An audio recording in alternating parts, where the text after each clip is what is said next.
Welcome everyone to the Unitarian Church of Los Alamos.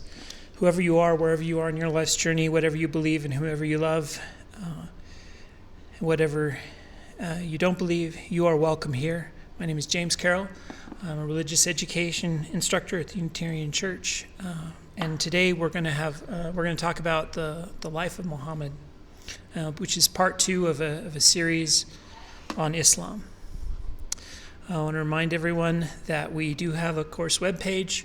It needs to be updated, but it has links to lectures, notes, handouts, additional resources, readings, that sort of thing. Last month, we gave an introduction to Islam. We talked about the meaning of the word, to submit or to surrender, and a Muslim, someone who surrenders. The relation of the word to the Hebrew root salam, which means peace. So Islam is the way of surrender that brings peace. We also talked about Stephen Prothrow's techniques for kind of defining a religion. Specifically, each religious tradition proposes that there is a problem, there is a solution, there are techniques for achieving the solution, and there are exemplars we can follow to achieve that solution. In this case, the problem is pride, especially pride as manifest in the form of idolatry, based on the history that we'll discuss today, created that historical context. Submission to God, in the sense of accepting God, Allah as the one, true, only God. Several techniques, including the 5 pillars, which we discussed last time, and the exemplar being Muhammad, especially.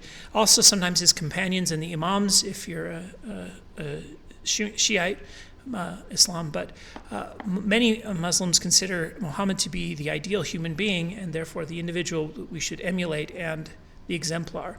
In Christianity, we often say something like, what would Jesus do? And here the idea is, what would Muhammad do? He often will play that role. Not the divine role that Jesus plays, but the role of the perfect human and the perfect example. We also discussed the demographics of Islam and the fact that through their birth rate, they're growing faster than many of the other world religions, and are set to overtake Christianity as the world's largest religious tradition by 2070. And finally, we discussed the 5 pillars of Islam: the declaration of faith, the ritual prayer, the giving of alms, fasting, especially in the month of Ramadan, and the Hajj, or pilgrimage to Mecca, that every Muslim should undertake once a year. We often describe jihad as sometimes described as the 6th pillar of Islam. And in that context, we described several of the more controversial topics related to Islam, specifically things like the veiling of women and jihad, the greater jihad and the lesser jihad. The greater jihad is the struggle within to perfect ourselves and to submit to God, and the lesser jihad is then the struggle with external forces that we may face, and therefore what we often think about jihad in the world today, war. And so these are some of the more controversial topics today. We didn't describe them in great detail, we just kind of mentioned them. We may have a future lecture in the future, I hope, that may go into some details on the issues Islam faces in kind of its interaction with modernity and colonialism and some of the other elements that have created problems. Today, we want to talk about the life of Muhammad, and we're going to start with kind of setting the stage by describing what we know and don't know about what Arabia and the Arabian Peninsula was like before Muhammad. 2 things, just from looking at a map, become apparent. The first is that it's fractured and it's tribal. Muhammad came to prominence in a world of tribes and clans and small warring city-states who often raided each other, and that was kind of assumed and understood. They were very much involved in trade, and there were many conflicts over that trade, and the trade caravans were often the subject of attempted raiding. We call theft. You'd steal the material that were being tracked through the desert in these caravans. But the other thing that's really interesting is Arabia butts up against 2 very large and well-formed empires. The Holy Roman Byzantine Empire, to the northwest, and to the northeast, the Sassanid Empire. Both of these empires are monotheistic, Christian on the one hand and Zoroastrian on the other. Zoroastrian is sort of dualistic, right? There's a good God and an evil God, but and they're at war. It's a dualism. In the same way that Christianity would think of Jesus and Satan, although in Christian perspectives, God creates even Satan, which created a debate about the origin of evil between these two religions. The Romans had earlier expelled the Jews from Jerusalem after the rebellion, just after the death of Jesus, and before the Roman Empire converted to Christianity. And the Jewish diaspora had filled out into Arabia. And so Arabia was also home to many wandering Jewish tribes or exiled Jewish tribes, Jews who had been exiled from Arabia. Which means that the people of Arabia would have been aware of the great empires of the time that were both monotheistic. However, they grew up in a tradition of polytheism and paganism. This is the Bahrain Temple in Yemen, and it has some interesting marked similarities to what we would consider the Temple of Solomon. You notice it has an outer courtyard, it has a porch with some pillar features, and then it has a holy place in the back here, with a Holy of Holies in the center. However, in this reconstruction, you can almost see it has some similarities almost to the Kaaba in Mecca. So here we have kind of a blending of these two forms. It's got the Holy of Holies here in the back of the temple, but it also has a pillared room for circumambulation or for traveling around the Holy of Holies. We don't actually know that's what they did there, but there's a space for that, so it's kind of an assumption that I'm making. I believe this is a well and an altar of sacrifice over here. And so you can see in its form similarities to the Syrian temple model that the Israelites borrowed in the creation of the Temple of Solomon, but also some unique Arabic elements. And they were very clearly polytheistic. And they used idols, votive figurines, in their worship. We've talked in the past about how Christianity and Judaism kind of strawman the concept of idolatry. Islam is no different in that sense, but they definitely were willing to use images as part of their worship tradition. And so Islamic sources call this the age of ignorance, and our sources of information for this age are largely Islamic. We have some archaeology. I've showed you some of the limits almost of what we know from archaeology. There are some inscriptions, but not many. Most of the civilization here was pre-literate. We do have some preserved poetry. Because they were pre-literate, poetry, writing beautiful Arabic. Arabic is a beautiful spoken language, and a beautiful written language at a later date. And so poetry in Arabic was a core art form that these people engaged in, we believe. And several of their poems were memorized and preserved and then written down later in Islamic times. And so the problem with these sources, as you'll notice, is these are, except for the archaeology, which is limited, for the most part, Islamic sources. Even the poetry that's preserved, the pre-Islamic poetry, was preserved by Muslims who presumably would have picked and selected which poems they thought were worth preserving. So we really don't have these people's voices in their own voice telling us about themselves. We have their enemies, in many ways, describing them. And so it's very difficult to piece together exactly what this world was like. But I think we can make a guess. I think we have a non-monotheistic society, possibly a henotheistic society, meaning one God is the best, but there are many others. These people used idols as images of the deity to help in their worship, or as a concept that, like the Egyptians who believed, or the Hindus who were very nearby, believed that the idols had the symbol of the thing takes on some of the elements and power of the thing, and so by making an image of the deity, they could capture some of the deity's power essence. So they used idols in their worship. and they were polytheistic, maybe henotheistic, but they were familiar with the monotheistic religions around them, which is very important. Go ahead, Roy. Yes, I have a question about idols. Is the idol a specific figure that's there and somebody not know that they've done it, or is that the thing they have in front of them representing something other than? So I think Roy's question was, is the idol the actual deity, or does the idol represent the deity?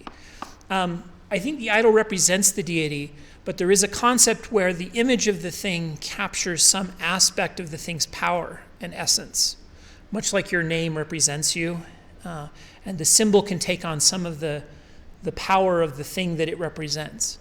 So they were well aware that it was made out of stone, and they were well aware that if it tipped over, the god isn't actually gone. It's a symbol of the god, but it's a symbol of the god that has been awakened to represent the deity or to take on some of its power. So it's a very, and by the way, I know Orthodox people would disagree with this characterization, but icons in Orthodox Christianity have many of the same features. And they would disagree, these are not idols, but that comes, I think, from straw manning what an idol is. The people who actually worshipped idols thought about them much in the same way that Orthodox Christians think about their icons. So maybe that helps get an idea of how they thought of these statues. Like I said, Christians and Jews have often strawmanned those who worship idols, that you worship the work of your own hands, etc.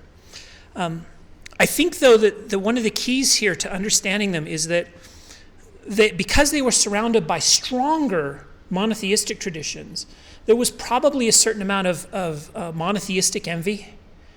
The sort of thing you see when a colonial power sort of sits next to a weaker power. They begin to envy elements of their culture.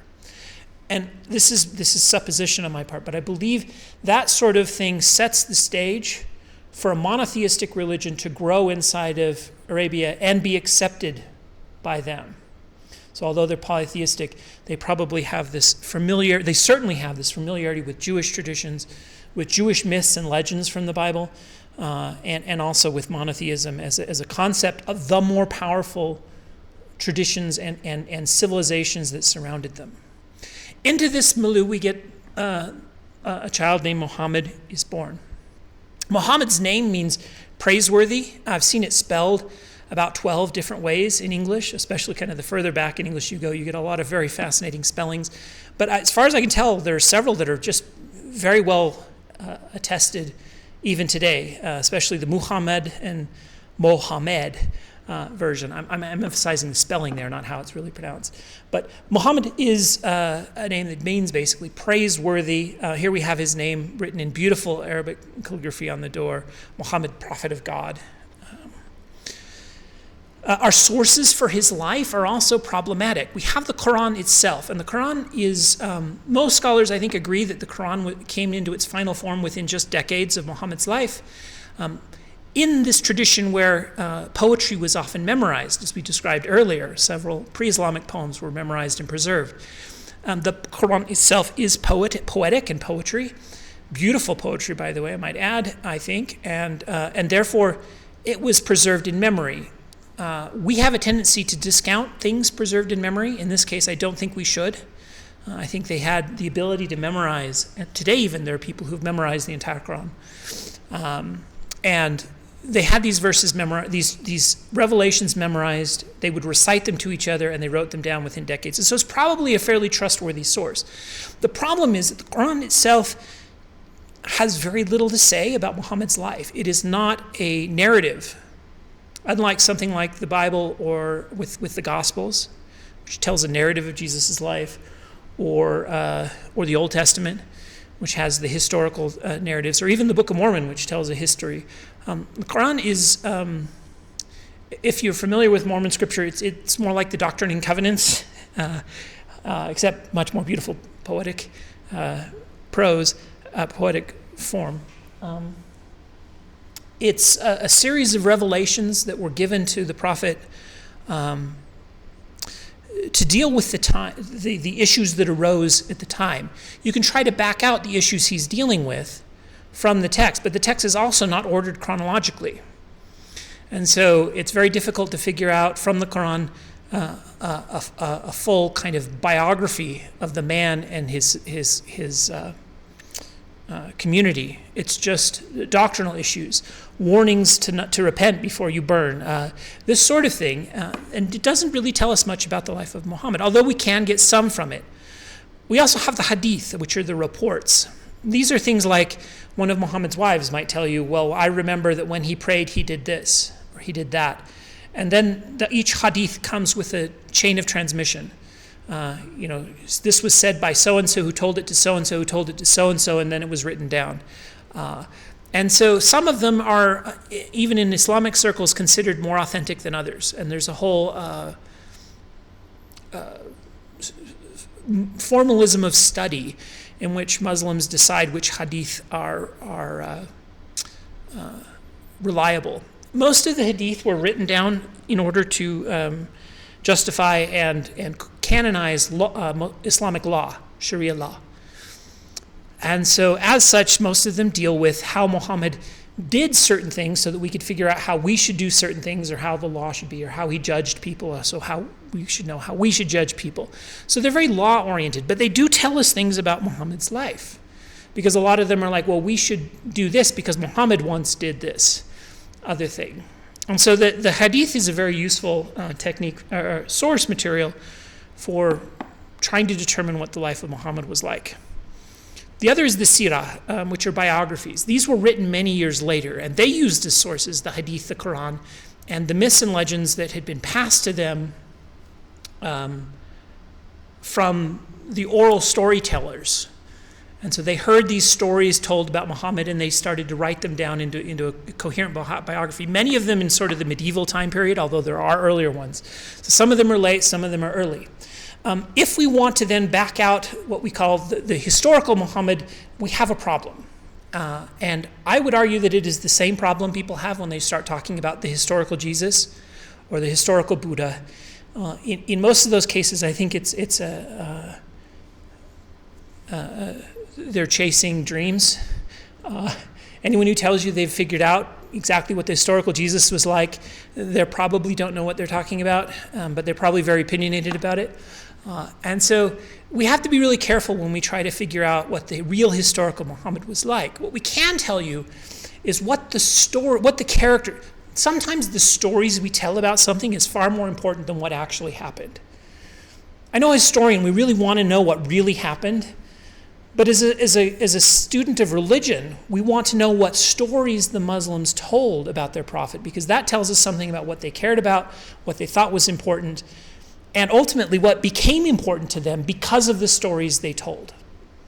And so I'm going to tell you kind of the story of Muhammad as they tell it, sort of, to some degree, and just recognize that there's debate about how accurate some of this is. There are just as there are in Christianity, fundamentalists who will tell you it's all true exactly as we say, and there's others that say, well, there's none that do that, because even they will dispute the different hadith, right? But there's some of them that are very, this is the way it was, and there's others that are more willing to say, well, we don't really know some of this stuff. And again, one of the hallmarks of Islam is variety. Islam is not a unified thing. There's a lot of variety in Islam, and that's important as we deal with it, because sometimes we will find things that we want to criticize from our society's perspective, and we can do that, I think, and still avoid sort of Islamophobia if we recognize the diversity within the tradition, because nothing that we say is uniformly accepted. There are groups of Muslims who deny that Muhammad ever practiced polygamy. Or at least didn't marry the 16 or whatever is women that kind of the majority opinion is that he married. They'll deny some of that. Some of them will deny the ages of their children, of the women that he married. And so, given that diversity, we have to be careful in overgeneralizing to the entire Islamic community. But again, I'm going to try to tell this story sort of as they tell it, as kind of the majority Sunni opinion would sort of have it. Muhammad was born around 570. The actual date of his birth is not quite so certain as later dates. His parents died when he was young. His father, either right after he died, I think, or right before, his father passed away. His mother, Amina, whose name means faithful, lived until he was 6, and then around 6, again, we don't know the exact date of his birth, and then she passed away. And so Muhammad was left an orphan at a very young age. And by the way, my tradition when I do this is to, when I tell stories about the Bible, I will often show like Michelangelo paintings or Leonardo painting, the famous Renaissance paintings of the events, just to kind of give you a sense, not of what it really looked like, but of how it's been depicted through time. In Islam, that's a lot harder to do because they kind of, in Arabia especially, they avoided depictions of these events. Partly to avoid, out of respect, partly to avoid idolatry and iconography. It's so easy to slip into iconography. We look at Orthodox traditions, and they saw that as a problem, so they avoided painting these things lest they be taken as icons. And so there are very few paintings, but we do have a few, especially outside of Arabia. Usually the core characters are covered with a veil, just because we don't want to show their face, again, as part of that same anti-iconographic tradition. But we've got a few, so I'm using some of the ones I was able to find. Again, not out of disrespect or anything like that. I'm trying to give people an image sense of the words that are coming out of my mouth. I feel like that helps in teaching. So like I said, he was orphaned at an early age, but he was taken care of by his grandfather at first, and then when he died, by his uncle, who were fairly wealthy and well-to-do individuals. Tradition says there are several stories of the life of early childhood of Muhammad. These remind me of some of the childhood of Jesus stories. Miraculous stories like when he meets a Christian who notices a birthmark on his back and decides that this is the seal of his prophecy and declares that he's going to be a prophet. Again, these are the sorts of things we see in Christianity as well. These stories about his early life and the miraculous nature of his early life. Again, not uniformly accepted stories, some of them, but we know he asked his uncles to marry his daughter, who would have been Muhammad's cousin. Cousin marriage was common, but he was told no. His father presumably his uncle presumably wanted to marry his daughter to someone better off. He was willing to take care of Muhammad and protect him, and he was very important in the protection of Muhammad in later years, but he wasn't willing to allow his daughter to marry into such I assume, economically poor situation, especially since the husband was responsible usually for the material wealth of the marriage, and so he wanted a presumably a more wealthy situation for his daughter. However, Muhammad was hired out by a woman named Khadijah. She was a widow twice over, and she had a lot of money she had inherited from her dead husbands, and she wanted to use that money to invest in the north-south trade route. She wanted to send expeditions off to trade goods and make money, and to take her money and make more money with these expeditions. And so she would hire men to do this for her, to take care of it for her, because she couldn't do it herself, partly from the society, but also that's a very arduous journey, etc. And one of the people she hired was Muhammad. According to some versions of these stories, she proposed to him. I've actually seen another version where he proposed to her. I presume somebody didn't like this idea that a woman could be the one to propose, but again, I think the majority tradition is she proposed to him and he accepted. Also in the majority position, he's around 25 years old, and Khadijah is around 40 years old. So 15 years his senior at the time, and wealthy. And so this obviously raised Muhammad's financial situation and gave him some independent wealth apart from his uncle's generosity. But by all accounts, this was a marriage of romance and love, and they both deeply cared for each other for the rest. And Muhammad would remain monogamously married to her until the day of her death. For as far as we can tell, the first part of his life, especially after his marriage, was largely uneventful. He was just a normal, random dude going about his day. He had children, two sons who died in infancy, and several daughters.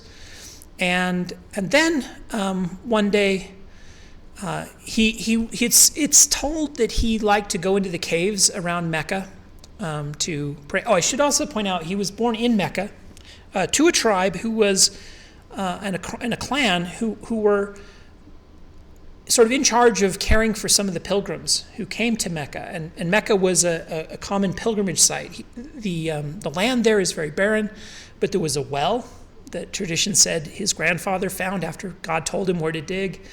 Further tradition was that he had only rediscovered the well, that this was the very well that Abraham had taken Hagar to and helped, and that preserved Hagar when she was wandering in the wilderness with her son Ishmael. And this well, I believe, was probably some of the source of Mecca as a pilgrimage site, a place where you go for water. And there was a temple, called the Kaaba, that had grown up around it. Muhammad's family were deeply involved in these religious matters. The Kaaba was called, according to our tradition, the house of God. According to Islamic tradition, I've seen some that connect it to Adam, that this is a place where Adam and Eve were. Other sources, the more common ones, connect it to Abraham, that Abraham built this shrine with Ishmael, his son, and worshipped monotheistically there. In Muhammad's day, of course, it was a polytheistic temple.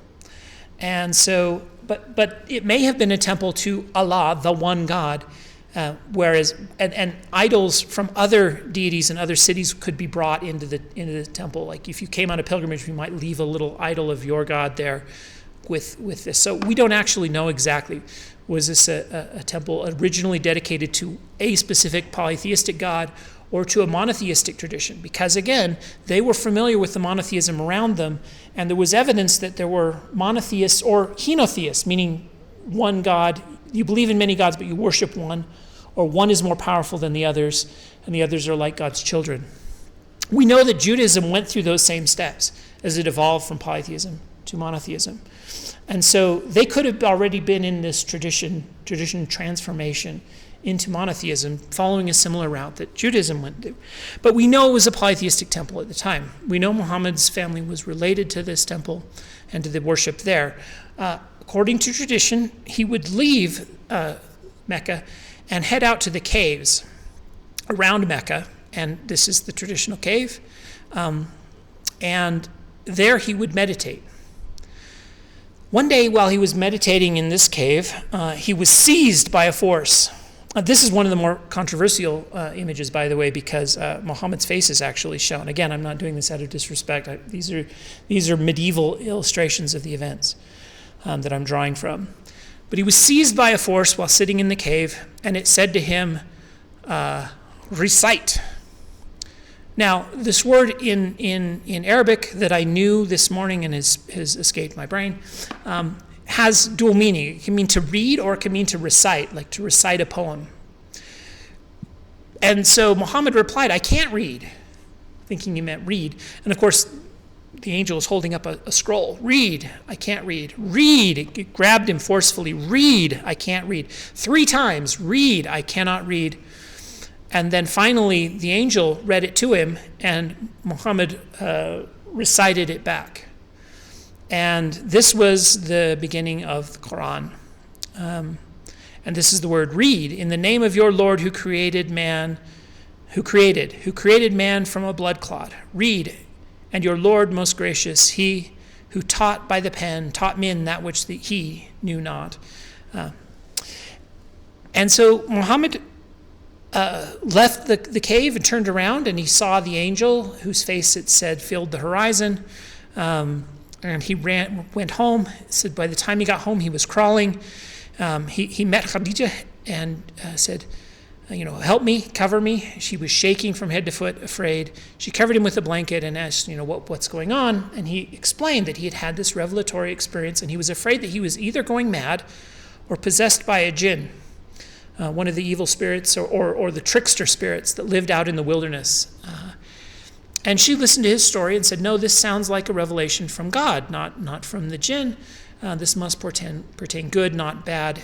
According to tradition, she brought him to one of her Christian cousins, I believe, who listened to the story and said, no, this is a revelation from God. You should listen to it and do what it says. And so Muhammad began to share his revelations, first with just his family and friends. But eventually his revelations began to insist that he warn other people, because polytheism led to, and by the way, as a universalist, someone who believes in a deity who will eventually save us all, if there is a deity at all, I believe that that deity must be merciful. The Quran is shocking. And again, the Bible has similar verses, but the Quran has a lot of them. Shocking in its rejection of that sort of idea of universalism, filled with very vivid descriptions of hell. And again, it's hard to, the purpose of all of my comparative religion classes, when I did Mormonism, when I did Catholicism, when I did Buddhism, my goal is to help you understand, not to criticize, not to just share my own opinion, but it's very difficult to completely divorce myself from my perspective. The deity described in the Quran would be a monster from my perspective. Only a monster treats humans, no matter how bad the humans are, in this way. But these revelations, flaying the skin, etc., the pus, the boils, all that in great detail.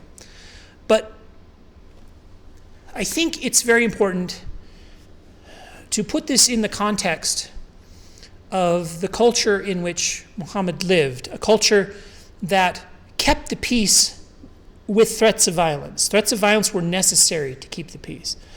And we often have this statement, universalists will often downplay this, and they'll say things like, if you need a threat of burning in hell to be a good person, then I'm frightened to be around you because you're not a good person. I'm a good person because I want to be a good person. And we have a tendency to think everyone is like that, and they are not. There are sociopaths in the world who need a threat of violence to prevent them from doing horrifying things to other human beings. These individuals exist. I'm always reminded of Mark Hoffman, who made the comment, well, I decided there was no God, so it didn't matter if I went and murdered people because there's no God. And if there's no God, who cares? Because there's no punishment. And I was like, well, I care because I don't want to kill people. What are you thinking? And he didn't care. Without the threat of deity, he didn't care. And he didn't understand why anyone else would care either. In any event, we still recognize in our society the need for punishment and for removing certain people from society to keep society safe. And in this society, those punishments were very vivid, very graphic, and very violent. And so, of course, they projected onto their deity the same idea. The reason I bring this up at this juncture is that these revelations convinced Muhammad that he needed to tell other people. Because if this is the result of unbelief, of sin, is that people suffer this punishment, he had to go out and tell them and warn them so that they could accept Allah and not face that sort of punishment. We see the same sort of motivation among evangelicals to be evangelical. And so eventually he began to share his revelations with others. And they're very, also, again, he's aware of the Judeo-Christian traditions, and so his revelations tell stories about Abraham, Adam, Mary, Jesus. For him, Jesus is another prophet, not the Son of God, but these characters also show up, characters Muhammad would have heard about. And so, but the text is unflinchingly monotheistic, and again, the fire is the penalty for pagan polytheism. But think about Mecca. Mecca made its money through a pagan pilgrimage to the Kaaba. And so I think unsurprisingly his message did not go over well with the polytheists in Mecca. And they immediately began to be persecuted. At some point, Muhammad sent most of his followers to Abyssinia, which is down in the Horn of Africa, and was a Christian a small Christian nation in the south. And the followers of Mecca, according to tradition, sent people there and tried to have them extradited, right, so that they could be taken back to Mecca and punished. And to his credit, the Christian king there refused to do so, and he kept Muhammad's followers safe. Muhammad stayed in Mecca, and he could do this because of his uncle's protection. His uncle said was very important presumably in the society, and although he never converted, he protected Muhammad and refused to allow him to be persecuted, but his followers were being persecuted, so he sent them to Abyssinia. In 619, Muhammad's wife, Khadija, and Abu Talib, his protector, died. And at this point, Muhammad was one of the darker times in Muhammad's life, and it was also a point when he began to lose the protection of his clan and tribe. And he became subject to danger in Mecca and began to think about leaving. It was at this sort of low point in his career when he had what in English we call the night journey. There's an Islamic name for it, which at one point I knew, but I cannot pronounce these terms, despite the fact that I know some Semitic languages. I struggle even to pronounce some of these, and I also can't remember the Islamic name. I apologize. But in English it's called the night journey. This is where he had a vision or a dream. Some people will say that he was physically taken. Others say that it was just a vision or dream while he was sleeping. But either way, in this vision, he was taken from Mecca to Jerusalem. There he ascended up to heaven from the point that is now the Dome of the Rock. And he saw many visions of the angels and came within a stone's throw of the deity. On his way back down, he met Moses. And this is one of the funner stories, more fun stories from this encounter. And Moses said, well, you chatted with God. And he said, just 2 arrows throw away from the deity I was able to approach. And he said, that's great. What did God tell you? He says, well, I think my followers are supposed to pray 50 times a day, I think it was. And Moses says, yeah, I have some experience with this. My followers couldn't do that. Yours won't be able to either. Go back to God and get a lower number. That's just not going to work. So Muhammad went back and said, God, this guy Moses back there, he says this ain't going to work. I need a lower number. And so he gives him 40. And he goes back and says, Moses, I got it taken down to 40. And Moses is like, yeah, you don't get it. That ain't going to work.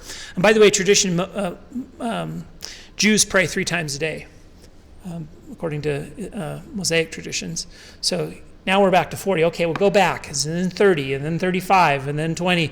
And eventually he gets it down to 5. And he goes back to Moses, and he's like, yeah, 5 ain't going to work. You need to get that down. And he's aiming for 3. And Muhammad, according to the story, was too embarrassed to go back again. 5 is what it is. And so now Muslims will pray 5 times a day. Jews pray 3 times, but we, the Muslims, we pray 5 times a day. You can see the sort of one-upmanship, I think, going on here in this story. But in any event, he returns from his heavenly journey, and he goes to Al-Aqsa Mosque, which is right next to the Dome of the Rock, and there he led the other prophets from all the ages before him in prayer. So if you go to Israel today and you go up onto the Temple Mount where the Temple of Solomon stood, you'll find the Dome of the Rock over the spot where he ascended to heaven, and the Al-Aqsa Mosque over the spot where he prayed with the other prophets. And that's the Al-Aqsa Mosque is now a place where Muslims will often go to pray. After this, he has a harrowing escape. There's this whole story about his them trying to kill him, and he puts his cousin Ali goes and hides in his bed in his stead while he sneaks off, and they come in to kill him and find Ali instead of him, and then choose not to kill Ali. And Muhammad sneaks away, and he heads from Mecca to the place that will later be called, well, first it's named Yatrib, and it is renamed Medina after Muhammad arrives there. There was some warring tribes. Again, the details are not as important, but there were some warring tribes in Medina, and they wanted a mediator, and they'd heard about Muhammad, and they'd heard about his message. Some of them had been converted, and he offered to be the mediator between these two tribes in exchange for their acceptance of Islam. which they do. They convert to Islam, and he comes there and begins to mediate. As part of that mediation and in the resulting society that comes out of it, Muhammad produces what's known as the Constitution of Medina, which is, again, very important, I think, from modern Islamic perspectives, because it offered a not a secular society, but a society where all the people of all the different religious traditions there, Jews, Muslims, Christians, not the pagans, but everyone else, could coexist and were all responsible for the mutual defense of the city. So it's sort of a multi-religious society that he attempts to create. And this has formed the basis of Islamic societies for many years after. Muslims had advantages; they paid less taxes, etc. So they had other religions may have been sort of second-class citizens, but they were allowed to coexist in the Constitution of Medina. Didn't work out very well. There's all sorts of conflicts that come with the Jewish, especially people who lived in Medina after this. But the Constitution itself had some high idealistic hopes for coexistence among various groups. Now,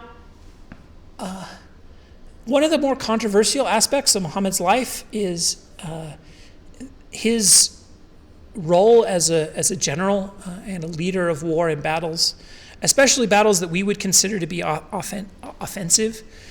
We often consider just war to be only just when defending ourselves. This is part of our societal norms. Remember, he grew up in a society where raiding caravans was the normal mode of operation, besides which, when they fled Mecca, their property had been stolen, and so they felt like they could get some money back by raiding the Meccan caravans who, in the north-south trade route, went right by Medina. And so as they passed by Medina, Muhammad and his companions would ride out and try to raid the caravans as they passed by.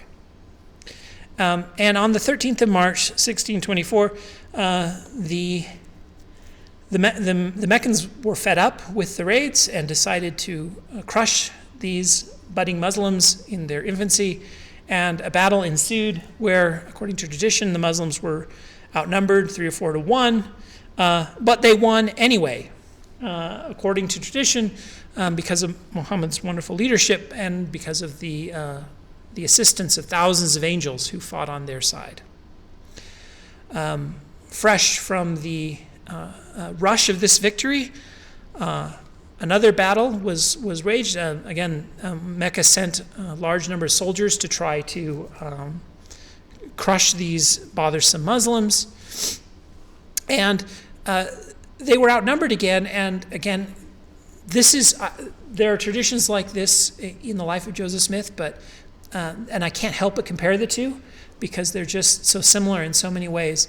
But when Joseph lost, some great thing that he had in mind, then he lost. It was always, the story was retold, he did this begrudgingly, and then it didn't turn out well. Well, they should have listened to his first. So according to tradition, Muhammad's first idea was that they would hide behind the walls of the city, or the city didn't have walls, but the protective fortifications of the city of Medina, and let the people come to them, and there they would defeat them.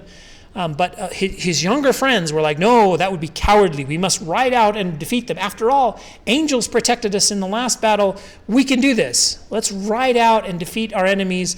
And begrudgingly, Muhammad decided to do this. He went riding out, and this time he went to war himself and engaged in the fighting, and he was struck by an arrow in the face or cheek, and there was a lot of blood. And some of his followers thought that he had fallen and that he had died, and they began to retreat, and many of them were killed in the retreat. And so this was a loss, a significant loss. And again, the story is, this was the idea of these younger people, and Muhammad didn't think it was a good idea, but he went along with it anyway, and that's why we lost, right? But this was the first significant loss. At this point, the Quran says that given the number of men who had died and the number of widows, polygamy was now to be allowed, and they were limited to 4 wives each. Muhammad, however, took a lot more than 4. Khadijah was dead. He had been, again, monogamously married to Khadijah all his life, but at this point he marries many other women. And this is a list. 2 of them are especially controversial. We'll mention those in just a second. But the Quran limits you to 4, but then the Quran specifically says, but Muhammad, he specially can have more. Again, there's elements here that we in the West would probably criticize, and this is, again, part of the controversy. But I hope, again, our purpose is to understand, not to spend all of our time in criticism. But we will mention the 2 most controversial. Aisha, specifically because she was 6 years old when she was married to Muhammad. She was the daughter of one of his companions and one of his first friends to convert, and someone who would later be a leader in the Islamic dynasty that followed him. And so this was a political marriage to cement these individuals to Muhammad. And according to tradition, he didn't consummate the marriage until she was, an adult, meaning her menses had started, which could be anything from 10 to 20 at this time period. We don't actually know. There are some traditions that say she was 10, some that say she was 18. I often wonder if the 18 was picked because of later dates where that would suddenly make it legal from our perspective. But again, this is in contention. I also want to put it in a certain amount of context. For us, consent is all important. For us, choosing who we marry is all important. In a society where marriages are arranged and chosen for you, what matters isn't who you choose to be your spouse, but how you are treated once you're married. By all accounts, he treated his wives very well, and they were very happy. But again, from our perspective, some of this we would consider to be very unethical.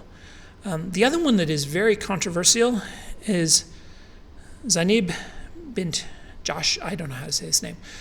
She's controversial because she was married to Muhammad's adopted son, and some of the sources portray her as sort of interested in power and money, and she wanted a more advantageous marriage. Others say that Muhammad knocked on her door once, and the 2 of them felt a strong attraction, and he immediately left, thinking this was bad. But when his adopted son came and was told what had happened, he came to Muhammad and said, well, I will divorce her, you can marry her, and there was this arrangement. The problem is the Quran makes it you're not supposed to marry your children's spouses. That's incestuous. And so the Quran has this great revelation that says, your adopted son is not your son. And so this made it okay. So she divorced his son and married later Muhammad. Again, 2 very controversial situations, and a lot of kind of Western critique of Islam is based on these 2 events. The war with Mecca is not over. They invade another time, and this time they do what Muhammad thought we should do the first time, which is we hang out in Medina and we defend Medina. The problem is Medina has natural defenses on 3 sides, but it was open on one side, and they didn't have time to build a wall before these people came. So under the advice of one of Muhammad's followers, he said, I've seen people dig a trench.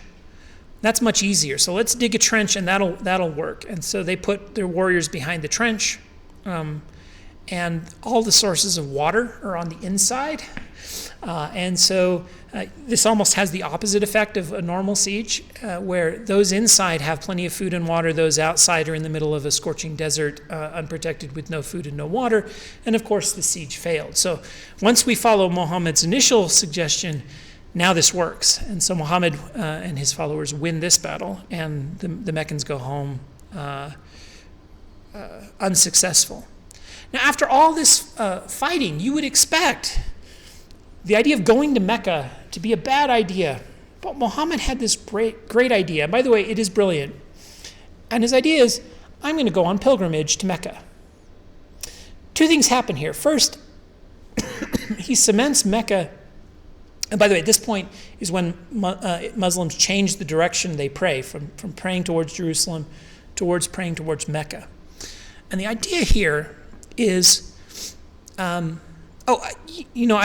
need to tell you another story here that's important.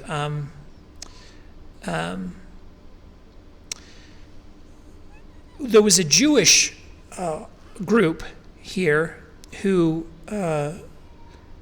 apparently entered into a plot to betray Muhammad from the inside and to let the attackers in. And when Muhammad found out, he besieged them in a little fortress, eventually captured them, and he allowed one of his soldiers who'd been wounded in the battle to pass judgment on them. And his judgment was that all of them should be put to death, not for being Jews, but for betraying the people and potentially letting them all be attacked. And your life depends on this sort of thing in wartime. And so he put them all. His judgment was that the men should all be put to death, and the women sold and children sold into slavery. Again, so now we have polygamy, we have very violent warfare, we have slavery, and summary and sort of very violent summary executions that all become kind of the root of the modern critique of Muhammad. I apologize for the diversion. Okay, back to the Kaaba. He wants to go on pilgrimage to Mecca. Now, this puts the Meccans in a bind. If they let him go, this is a problem because they've just been at war with him. They've had all these battles, and if he just marches in and prays, that would make them look weak. On the other hand, they had a tradition to uphold that anyone who came to Mecca was protected. If you came in pilgrimage to Mecca, you were protected. You were not, you couldn't be attacked. So Muhammad was supposed to be safe on his way to Mecca, and he's putting that to the test. And he's also making the pilgrimage to Mecca part of Islamic tradition, not just part of the pagan tradition, right? This is part of the authentic Islamic worship. And from his perspective, he's restoring the true worship of the Kaaba that had been corrupted, right? And he's going to go on this pilgrimage. And for years, till the modern day, Muslims still go on pilgrimage to Mecca, imitating this among other events. On his way there, he's stopped by some people from Mecca who says, let's not do this. This is bad. And they came up with a treaty. The treaty had very good terms for the Meccans. It was not a good treaty for the Muslims, but it established a 10-year truce between both parties. No one could attack each other for 10 years. And if someone on Muhammad's side wanted to return to Mecca, he had to let them. But if someone from their tribe wanted to convert to be a Muslim, they didn't have to return him to Medina or allow him to leave and go to Medina. And it is told after this story, one of Muhammad's followers who was in Mecca and had been captured was brought forward and begged, Muhammad, take me with you. But if he did, he would have broken the treaty, right? And it would have given them an excuse to attack. And so he had to leave him there in chains, and it was a very sorrowful, emotional moment. The other stipulation was in exchange for this truce, the Muslims wouldn't go on pilgrimage that year, but they could go the next year,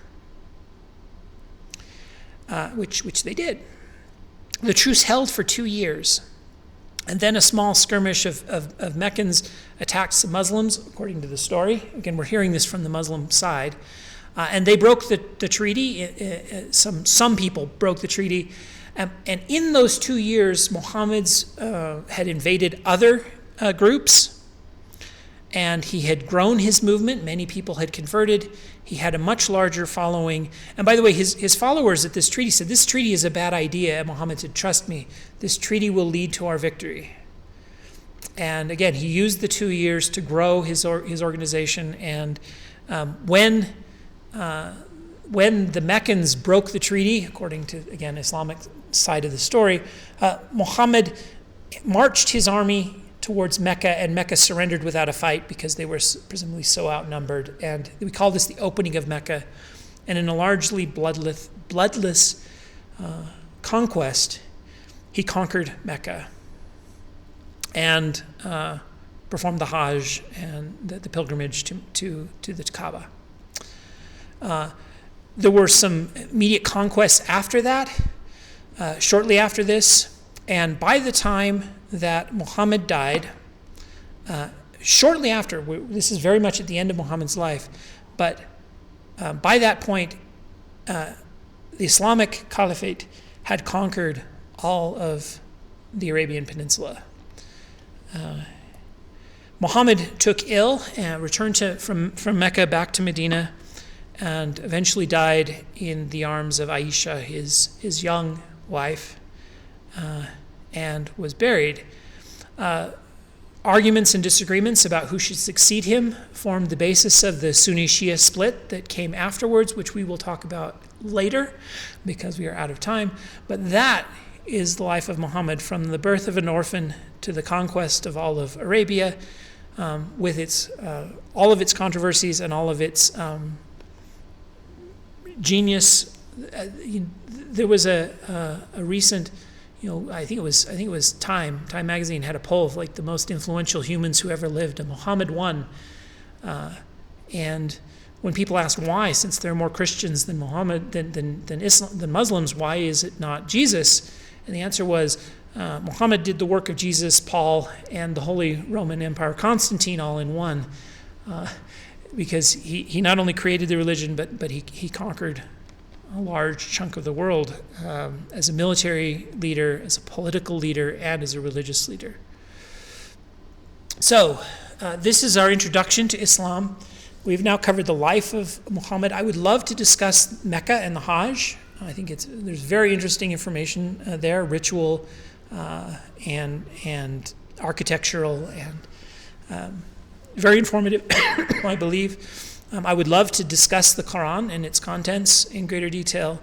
At some point, we need to discuss the split of Islam from Shia and Sunni and its history through the Crusades and through all of the colonialism and problems that we're still living with today due to some of that history. We haven't even mentioned the Sufis, which is a whole other aspect of Islam. One I'm partial to, Sufi Islam. And at some point, we really want to discuss Islam and modern challenges, where we can, instead of telling Muhammad's life, we can talk about some of the challenges that integrating this religion into modern secular society has, due to some of its historical elements. And then I'd really love to have once we're done with Islam, I want to talk about how Jesus became God, how Satan became the devil, and some of this other information. If you want to know more about the life of Muhammad, I can't do his life justice in 45 minutes. I highly recommend this book. It's an Audible exclusive, unfortunately, but The Life and Legacy of Muhammad, it was very good. I gathered a large amount of information from this. More general information about Muhammad, everyone knows I use God is Not One by Stephen Prothero a lot. I'm very partial to this text as a way of looking at different religious traditions. There's another comparative religion course from the Great Courses, which is worth looking at. This is another, again, comparative religion course. Each of these two have sections on Islam, but this one has an entire series on Islam. I didn't find this quite as good as some of the other sources, but again, it's just Islam. It's an entire course on Islam, so there's a lot of wonderful information on Islam and Islamic history, including all the information about some of the later caliphs and the history of Islam up to the modern age. That's very good.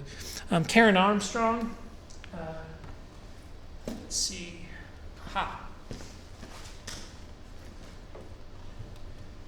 If anyone knows Karen Armstrong, she's famous for these books about how all religions basically teach the same thing, the opposite of the God is not one hypothesis. But she has a text on Islam that I have not read all of, but I have perused and found interesting. I have two different copies of the Quran. This one has a fun, it's very thick, because it has, it's an illuminated manuscript, very beautiful, with both the English, the Arabic, and commentary at the bottom. Beautifully done. And this book, I was on an LDS mission to Florida, and I was passing out copies of the Book of Mormon, and I knocked on a Muslim door, and he says, "I'll take your book if you'll take mine." And I said, okay. And he gave me that copy of the Quran. And I looked at it and I said, man, I'm getting the better deal here, because we gave him a little paperback copy of the Book of Mormon. But here's another translation of the Quran. And notice they don't call it the Quran, they call it the Quran interpreted, because once you translate it, it's not the Quran anymore. But this just has the translation rather than the original Arabic along with the translation. But I recommend those. And this one I really wish I could pass out. I want to show you, kind of one of my sources. But unfortunately, you can't get this. This is called Arabic and Islamic Civilization. When I was an exchange student, not exchange student, but a foreign student in Jerusalem, we spent a semester in Jerusalem, and we had an instructor who described Jewish civilization from the Jewish perspective, and he was a professor at the Hebrew University there. And we had another teacher who studied and taught at a university in the West Bank, and he was a Palestinian. And this was his handout, and it's a collection of